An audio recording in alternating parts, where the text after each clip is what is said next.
श्री महालक्ष्मी कवचस्तोत्र। अस्य श्री महालक्ष्मी कवचमन्त्रस्य ब्रह्म ऋषिः अनुष्टुप् छन्दः महालक्ष्मी देवता महालक्ष्मी प्रीत्यर्थं जपे विनियोगः।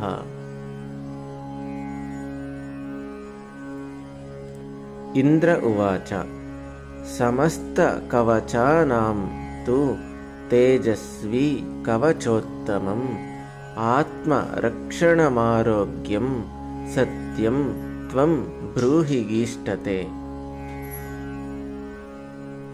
श्री गुरु उवाच श्री महालक्ष्म्यास्तु कवचं प्रवक्ष्यामि समासतः चतुर्दशसु लोकेषु रहस्यं ब्रह्मणोदितम्।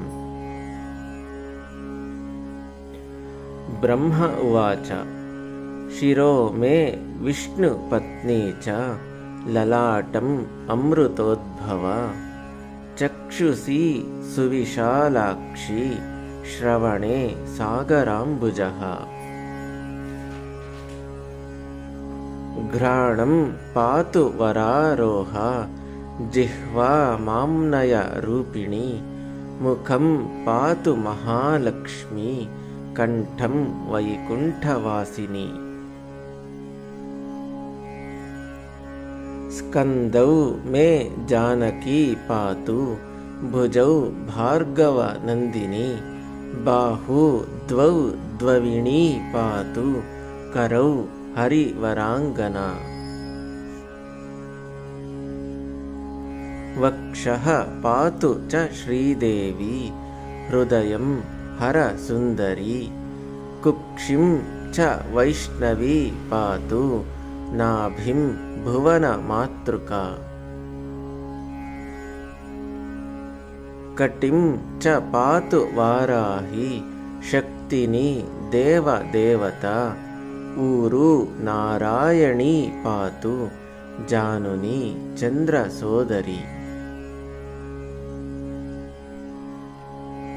इंदिरा पातु जंघे मे पादौ भक्त नमस्कृता नखान् तेजस्विनी पातु सर्वांगं करुणामयी। ब्रह्मणा लोकरक्षार्थं निर्मितं कवचं श्रियः ये पठन्ति महात्मानस्ते च धन्या जगत्त्रये। कवचेनावृतांगानां जनानां जयदा सदा मातेव सर्वसुखदा भव त्वममरेश्वरी। भूयः सिद्धिमवाप्नोति पूर्वोक्तं ब्रह्मणा स्वयं लक्ष्मी हरिप्रिया पद्मा एतन्नामत्रयं स्मरन्। नामत्रयमिदं जप्त्वा स याति परमां श्रियं यः पठेत् च धर्मात्मा सर्वान् कामानवाप्नुयात्। इति श्री महालक्ष्मी कवचस्तोत्रं सम्पूर्णम्।